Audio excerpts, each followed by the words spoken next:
ঘুমোবো আমি, ঘুমোবে তুমি, গল্প শোনাবে ঘুম পড়ি। হালকা আলো, চোখ বন্ধ। চলো একটা গল্প শুনি। রাতের গল্প বাংলায়। আজকের গল্প লীলা। এক ছিল রাজ্য, আরেক ছিল রাজা। সেই রাজ্যে মানুষজনের জীবন ছিল আনন্দে ভরা। সবাই খুব হাসি খুশি থাকত। সে রাজ্যের একটি ছোট্ট গ্রামে লীলা বলে একটি মেয়ে ছিল। মেয়েটি যেমন মিষ্টি গলার স্বর, তেমনি সুমধুর, দেখতে পরমা সুন্দরী। ভালোবাসায় ভরা ছিল লীলা। তার মধ্যে এক আলাদা আশ্চর্য ক্ষমতা লুকিয়েছিল। লীলা সে ক্ষমতা জাদুর মতো। তার ক্ষমতা দিয়ে সে জাদু করে যে কোনো মানুষকে কাছে টানতে পারত, যে কোনো মানুষকে ভালোবাসায় ভরিয়ে দিতে পারত। যে লীলার সাথে মিশত সে লীলাকে খুব পছন্দ করে ফেলত। তার সাথে কথা বলতে, সময় কাটাতে খুব ভালোবাসত সে। লীলা প্রতিদিন বিকেলবেলা রান্নাঘরের থেকে অনেক কিছু লুকিয়ে লুকিয়ে নিয়ে এসে তার কিছু প্রিয় বন্ধুদের খাওয়াতো। বন্ধু বলতে ছোট ছোট পাখি, কাঠবিড়ালি, রাস্তার কুকুর, গরু, গাধা, ভেড়া, এরাই ছিল লীলার বন্ধু। লুকিয়ে লুকিয়ে এদের জন্য খাবার এনে লীলা বিকেলে মাঠে এসে তাদের সকলকে আদর যত্ন করে খাওয়াতো। একদিন হয় কি, হঠাৎ করে একটি অজানা সাদা কাঠবিড়ালি ছুটতে ছুটতে লীলার কাছে আসে। লীলা তাকে আদর যত্ন করে হাতে করে খাবার খাইয়ে দেয়। তখন তার চোখ দিয়ে দুই ফোঁটা জল ঝরে পড়ে। লীলা অবাক হয়। সে আগে কোনোদিন কাঠবিড়ালিকে কান্না করতে দেখেনি। সে বলে, তুমি কে গো বন্ধু? তুমি তো আজ আমার কাছে প্রথম দিন এলে। আমি তো তোমায় চিনি না। আর তুমি চোখের জলই বা ফেলছ কেন? কাঠবিড়ালিটি অনেক দুঃখ করে বলে, এক জাদুকরী আছে ওই দূরে পাহাড়ের নিচে। সেই কাঠবিড়ালিকে সে দীর্ঘদিন বন্দি বানিয়ে রেখেছিল। অনেক কষ্টে সেই জাদুকরীর হাত থেকে কাঠবিড়ালি মুক্তি পেয়েছে, তার চোখে তুলো দিয়ে। সেই জাদুকরী এখনো টের পায়নি কাঠবিড়ালি চলে এসেছে বলে। তাই জন্যই তো কাঠবিড়ালি খুব কান্না করছিল। লীলা তাকে বলল, তুমি যখন বন্দি থেকে মুক্তি পেয়েছ, তখন তোমার আর চিন্তা কিসের? ওই জাদুকরী আমাদের এই গ্রামে আসতে পারবে না। আমাদের দেশের মধ্যে অনেক বড় বড় জাদুকর আছে। আমিও জাদু জানি। কাঠবিড়ালি বলল, তুমিও জাদু জানো? তা কি জাদু জানো? লীলা বলল, ভালোবাসার জাদু। আমার কাছে যেই আসে সেই আমাকে এত ভালোবেসে ফেলে, সে আর আমার থেকে দূরে যেতেই পারে না। কাঠবিড়ালি হো হো করে হাসল। তার হাসি শুনে আশেপাশের যত জীবজন্তু ছিল সবাই হাসল। সবার হাসি দেখে লীলাও হেসে উঠল। এদিকে লীলার একটি প্রিয় পাখি ছিল। সেই পাখিটি ছিল টুনটুনি। সে প্রতিদিন টুনটুনির জন্য আলাদা করে ফলমূল নিয়ে আসতো। হঠাৎ করে একদিন বিকেলবেলা লীলা খাবার খাওয়াতে এসেছিল সকলকে। দেখলো টুনটুনি নেই। খুব মন খারাপ লাগলো লীলার। তারপরে দিন চারেক সে আরো অপেক্ষা করলো। টুনটুনিকে কোথাও খুঁজে পেল না। হঠাৎ করে একদিন ছুটতে ছুটতে সেই সাদা কাঠবিড়ালিটি এলো। বলল, টুনটুনিকে আর কেউ নয়, ওই জাদুকরী বন্দি করেছে। লীলা বলল, আমার টুনটুনিকে তো আমায় মুক্ত করতেই হবে। চলো, আমি যাব জাদুকরীর দেশে। সাদা কাঠবিড়ালি বলল, সেখানে একদম যেও না। ভয়ঙ্কর সেই জাদুকরী, তোমাকেও বন্দি বানাবে। লীলা বলল, আমায় বন্দি বানাতে হবে না। আমিও জাদু জানি।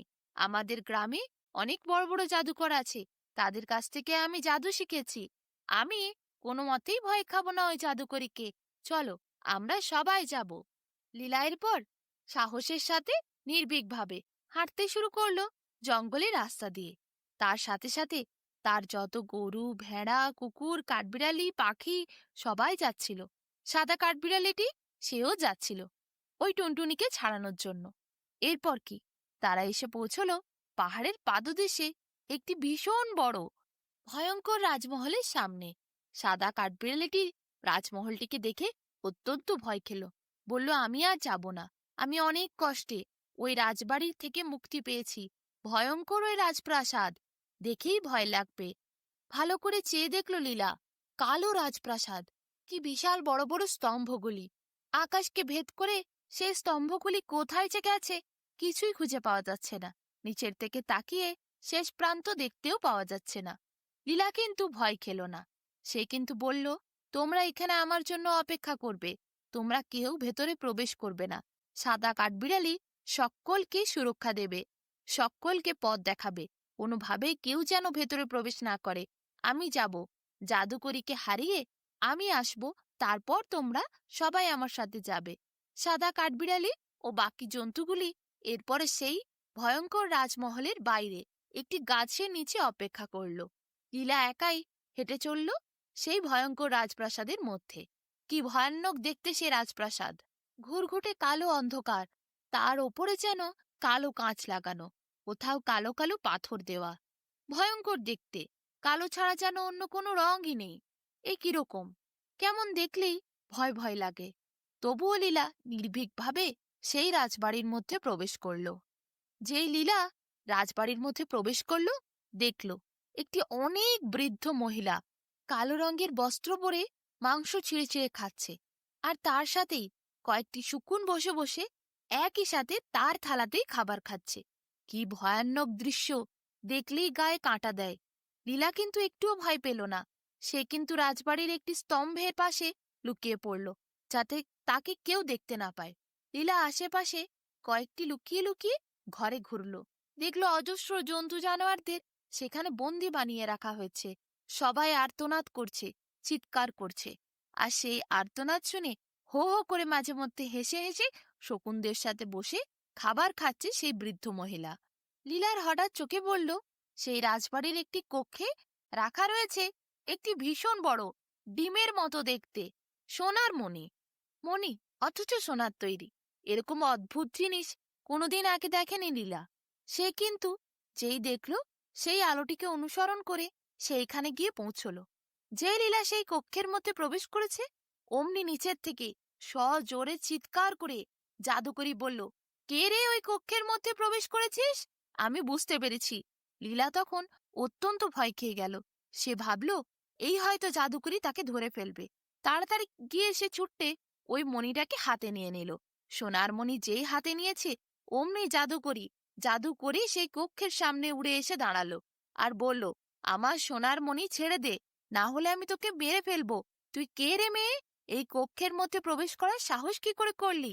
লীলা বুঝতে পারল এই সোনার মণির মধ্যে এমন কিছু আছে যেটা দেখে জাদুকরি ভয় খাচ্ছে, যেটাকে বারবার বাঁচানোর চেষ্টা করছে। তাই তো সব কাজ ফেলে সোনার মণির জন্য ছুটে এসেছে জাদুকরি। উড়ে এসেছে নিচের থেকে এত ওপরের কক্ষে। কি করে বুঝতে পারলো জাদুকরি লীলা এই কক্ষে প্রবেশ করেছে? নিশ্চয়ই এই সোনার মণির মধ্যে বিশেষ কিছু আছে। লীলা আর সময় নষ্ট না করে সোনার মণিটিকে স্তম্ভের মধ্যে ছুঁড়ে মারল। মণিটি খণ্ড খণ্ড হলো। দাও দাও করে জ্বলে উঠল সেই ভয়ঙ্কর বৃদ্ধা জাদুকরি জোরে জোরে আর্তনাদ করতে লাগলো। দাও দাও করে তার গোটা শরীর জ্বলতে লাগলো। বলল, তুই ওই মণিকে কেন ভাঙলি? কেন আমাকে শেষ করলি? লীলা বলল, তুমি কত অসহায় প্রাণীকে বন্দি বানিয়ে রেখেছিলে, কেন রেখেছিলে তাদের? জাদুকরি আর কোনো কথা বলার আগেই নিঃশেষ হয়ে গেল, অদৃশ্য হয়ে গেল। সে পুড়ে ছাই হয়ে গেল, তাকে আর দেখতে পাওয়া গেল না। যেই জাদুকরি মরল, অমনি সব জন্তু জানোয়াররা মুক্তি পেল। টুনটুনিও মুক্তি পেল। সেও উড়তে উড়তে লীলার কাছে এসে লীলার কাঁধে বসল। কতদিন পর টুনটুনিকে দেখে লীলা খুব খুশি হলো। টুনটুনি বলল, আমি জানতাম লীলা তুমি আসবে। টুনটুনির মাথায় আলতো করে হাত বুলিয়ে দিল লীলা। এরপর লীলা সকলকে নিয়ে সেই ভয়ানক প্রাসাদ থেকে বাইরে বেরিয়ে এলো। সাদা কাঠবিড়ালি লীলাকে বেরিয়ে আসতে দেখে খুব খুশিতে চিৎকার করে বলল, লীলা আসছে। অমনি লীলার জন্য অপেক্ষা করছিল যেসব জন্তু জানোয়াররা সাদা কাঠবিড়ালির সাথে ওই গাছের তলায়, তারা সবাই আনন্দে নাচতে শুরু করলো। লীলা প্রাসাদের মধ্যে বন্দি থাকা সব পশু পাখিদের, জন্তু জানোয়ারদের নিয়ে বেরিয়ে এলো। লীলার কাঁধে টুনটুনি বসেছিল। সাদা কাঠবিড়ালি এরপর পথ দেখালো। গ্রামের যেই পথ দিয়ে তারা হেঁটে এসেছিল এই রাজ্যে, সেই পথ দিয়ে আবার গ্রামে ফিরে গেল। জাদুকরির হাত থেকে পশু পাখিরা মুক্তি পেয়ে তারা নিজের নিজের রাজ্যে নিজের নিজের দেশে ফিরে গেল। এদিকে লীলা সে টুনটুনিকে নিয়ে এসে খুব খুশিতে সেই মাঠে বসলো। লীলাকে ঘিরে আবার সব জন্তু জানোয়াররা গোল করে বসে গেল। সাদা কাঠবিড়ালিটিও ছিল। সে আর লীলাকে ছেড়ে কোনোদিন যায়নি। লীলা তারপর সকলকে নিয়ে বিকেলে প্রায় প্রতিদিন মজা করত। রান্নাঘরের থেকে খাবার এনে সকলকে আগের মতোই খাওয়াতো, আর সারা বিকেল গল্পগুজব করত।